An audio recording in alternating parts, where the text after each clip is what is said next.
Hello everyone, আসসালামু আলাইকুম। কেমন আছেন আপনারা সবাই? আমি আলহামদুলিল্লাহ ভীষণ ভালো আছি। তো আজকে আমি দুটি রেসিপি নিয়ে এসেছি। একটা এর মধ্যে ফাঁকিবাজি রেসিপি আছে, সবই আপনাদের সাথে শেয়ার করব।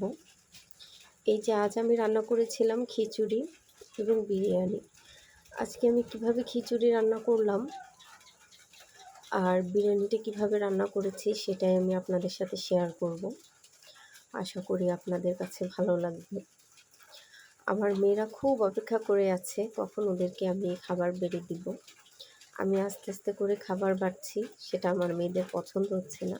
ওরা ভীষণ এক্সাইটেড হয়ে আছে, তাড়াতাড়ি করতে বলছে, আম্মু তাড়াতাড়ি করো, আমাদের ভীষণ ক্ষুধা পেয়েছে। আজকে যেন ওদের ক্ষুধা দ্বিগুণ বেড়ে গেছে। বেসিক্যালি সব বাচ্চারাই বিরিয়ানি পছন্দ করে, আমার বাচ্চারাও তার ব্যতিক্রম নয়, খুবই পছন্দ করে। আর যদি বাসায় বানাই তাহলে তো কোনো কথাই নেই। আজকের বিরিয়ানির কালারটা যখন এডিট করছিলাম ভাবছিলাম যে বিরিয়ানি বলবো না তিহারি বলবো, কোনটা বলবো সেটাই ভাবছিলাম। তো যাই হোক, যেরকমেরই কালার হোক, আলহামদুলিল্লাহ খেতে ভীষণই ভালো হয়েছে।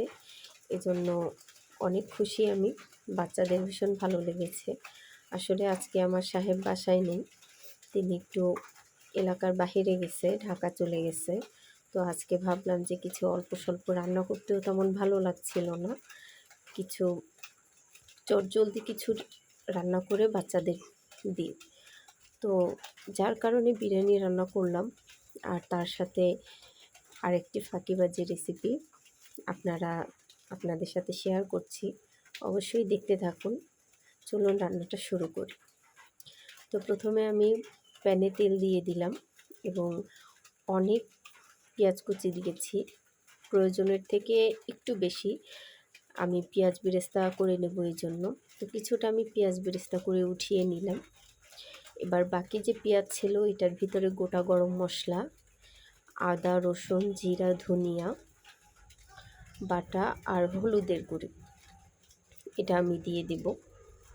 এবার মশলাটাকে ভালো করে কষিয়ে, খুব ভালো করে কষাতে হবে যাতে মশলার কাঁচা গন্ধটা চলে যায়। এ পর্যায়ে আমি একটু লবণ দিয়ে দিচ্ছি এবং একটু টক দই দিলাম। বাসায় টক দই ছিল না, যার কারণে আমি দুধের ভিতর লেবু চিপড়ে সেটা আমি ব্যবহার করেছি। আর রাঁধুনি রেডিমেড বিরিয়ানির মশলা আমি এখানে ব্যবহার করেছি। আর হলুদ গুঁড়ো দিয়ে দিয়েছি, মুরগির মাংস দিয়েছি। এটা ফার্মের মুরগির মাংস ছিল, অবশ্যই দেশি মুরগির না। আমি এখানে মুরগির মাংসটা সিদ্ধ করতে কোনো পানি ব্যবহার করব না, অল্প জালেই আস্তে আস্তে সিদ্ধ হয়ে যাবে। তা আমি মশলাটাকে কষিয়ে ভালোভাবে ঢাকা দিয়ে দিলাম মাংসটা দিয়ে। আর আরেকটি প্যানে আমি মুসুর ডাল সিদ্ধ বসিয়ে দিয়েছি। হলুদ মরিচ লবণ কোনো কিছুই দিইনি, শুধু পানি দিয়ে সিদ্ধ বসিয়ে দিয়েছি। এই দেখুন মুরগি থেকে অনেকটা পানি বের হয়েছে। তো আমার কাছে মনে হয়েছে যে একটু ঝাল কম, তার জন্য আমি একটু মরিচ বাটা ব্যবহার করেছি। যে যার স্বাদ অনুযায়ী এখানে মরিচ ঝাল ব্যবহার করবেন। এখানে আমার ডাল সেদ্ধ যখন হয়ে গেছে তখন আমি এই যে পোলাওটা, এটা বাসি পোলাও ছিল, বেশ কিছুদিন আগে রান্না করা, সেটা আমি বক্সে ডিপ ফ্রিজে রেখেছিলাম, সেটাই আমি এখানে ব্যবহার করেছি। তো সেটাই আমি মাংসে দিয়ে দিলাম, খিচুড়িতে দিয়ে দিয়েছি। আর লবণ এবং হলুদ দিয়ে দিয়েছি, আর একটু পানি দিয়ে দিয়েছি। এটা দিয়ে আমি এখন এই পোলাও আর ডালটাকে ভালো করে সিদ্ধ করে নেব। এরপর আমি মুরগির মাংসটা ভালো করে আধা সিদ্ধ হওয়ার পরে এখানে আমি এই যে কাপটা দেখালাম, এটার 3 কাপ চাল নিয়েছি। সেই 3 কাপ চাল আমি ভালো করে সকালবেলা ধুয়েই পরিষ্কার করে ঝরা দিয়ে রেখেছিলাম, সেটা আমি এখানে দিয়ে দেব। ভালো করে চালটাকে ভেজে নেব। এ পর্যায়ে আমি একটু ঘি অ্যাড করলাম সুঘ্রাণের জন্য। এবং এখানে এই কাপের 6 কাপ পানি আমি মেপে রেখেছিলাম, বৃষ্টির পানি।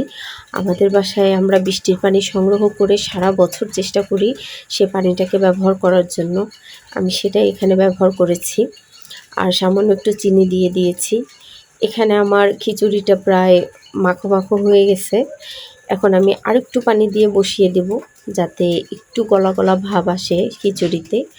আর আমার বিরিয়ানিতে বলক চলে এসছে। এবার আমি নুন, ঝাল, চিনি সমস্ত কিছু টেস্ট করে দেখে আমি দমে বসিয়ে দিলাম 4-5টি কাঁচামরিচ দিয়ে এবং ছিদ্রটাকে সিল করে দিলাম। এবার আমি খিচুড়িটাকে বাগার দিব। তো বাগার দেওয়ার জন্য আমি মনে করি যে কড়াইতে বাগার দিব সেই কড়াইতে পুরোপুরি খিচুড়িটা এভাবে যদি ঢেলে দেওয়া যায় সেটা অনেক ভালো হয়। আমার মনে হয় যে খিচুড়ির পুরোটাই বাগার গায়ে লাগে। এখানে আমি গোটা গরম মশলা, পেঁয়াজ কুচি, কাঁচামরিচ, আদা রসুন, জিরা ধনিয়া বাটা ব্যবহার করেছি বাগার দেওয়ার জন্য। তো আমি এই জন্য অন্য পাতিলে ঢেলে নিয়েছি, সামান্য একটু ঘিও দিয়ে দিয়েছি যাতে আমি যে কড়াইতে আমি পেঁয়াজ মরিচ ভাজছি সেটাই যেন আমি খিচুড়িটা এইভাবে ঢেলে দিতে পারি। এতে খুব সুন্দর সুঘ্রাণ বেরিয়ে আসে, আমার কাছে এভাবে ভালো লাগে। তো আমার খিচুড়ি রান্না হয়ে গেছে। এই যে এখন বিরিয়ানি দেখুন বেশ ঝরঝরা হয়েছে, আর 2 থেকে 3 মিনিট দমে রাখতে হবে। আমি আমার মেয়ের হাতে একটু দিয়ে দেখছিলাম, ও বলল আম্মু একটু আমি টেস্ট করে দেখি কেমন হয়েছে। ওর কাছে ভীষণ ভালো লাগছে। বাচ্চাদের কাছে ভীষণ ভালো লাগলে আমারও মনটা খুব শান্তি লাগে, খুব ভালো লাগে, মনে হয় যেন আমার রান্নাটার সার্থক হয়েছে। তো আমি এই শেষে পেঁয়াজ বেরেস্তা দিয়ে এই যে এবার আমার বিরিয়ানি রেডি। কালারটাও সুন্দর এসছে, চালগুলোও খুব ঝরঝরা হয়েছে, একটার গায়ে একটা অবশ্যই লেগে থাকেনি। তো এই যে দেখতে পাচ্ছেন আমি সুন্দর করে একটা প্লেটে সাজিয়ে নিজের জন্য নিছি। মাংসগুলো কিন্তু একেবারে গলে যায়নি, আর একেবারে পরিমাপ মতোই রয়েছে। আর এই হচ্ছে খিচুড়ি।